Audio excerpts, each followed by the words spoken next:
The phone that knew too much. There once was a guy named Lucas.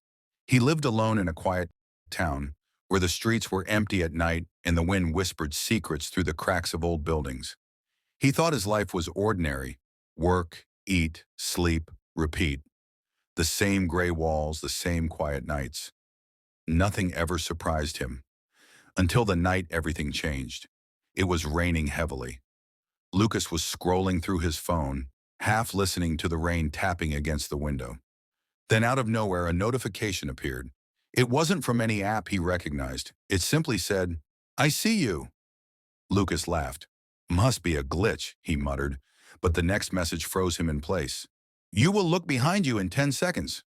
His heart raced. He didn't move. He forced himself to glance over his shoulder. The room was empty, just shadows stretching along the walls.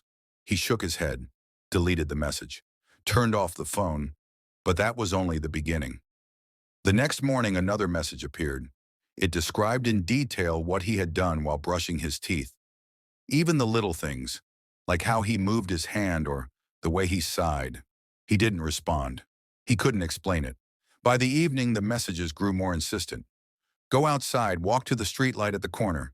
Do not look back." Fear clawed at him, but curiosity edged in. He obeyed. As he walked under the flickering streetlight, shadows seemed to stretch toward him. The night was unnaturally quiet. No birds, no wind, just the soft drip of rain from the rooftops. When he turned around, nothing was there, but the phone vibrated. "Good. You followed." Lucas's hands shook. He wanted to delete the phone, throw it into the river, anything. But something made him obey. Something invisible and heavy pressed against his mind. Every time he tried to ignore the messages, he felt a tightness in his chest, a whisper in his ear telling him to follow. Night after night, the instructions grew darker. Say your full name out loud in the mirror. Open the door and leave the house. Touch the black mark on the wall. Lucas hated it. He hated himself for obeying. But the moment he didn't, the messages turned cruel. You failed. You will regret this. He tried everything. Airplanes, turning off the Wi-Fi, switching SIM cards. Nothing worked. The messages always found him. Always. And then came the whispers. At first he thought they were in his head. A soft, almost playful murmur. Do you see them? Shadows moved where they shouldn't. The corner of his room seemed darker than the rest. Every reflective surface became a warning. Every night the air grew colder, heavier, like someone or something was breathing behind him. One night the phone simply displayed, "You're not alone." Lucas froze. He felt it before he saw it. A presence. Standing in the corner of his room, silent, watching. The messages changed tone. They didn't just tell him what to do. They started revealing secrets, things he had hidden from everyone, even himself. His fears, his regrets, the moments he wished he could erase. Do you remember the girl on Maple Street? Look for her. The basement holds your truth. Go there now. Lucas didn't want to, but the pull was irresistible. He found himself walking streets he didn't recognize, entering houses that looked abandoned but familiar.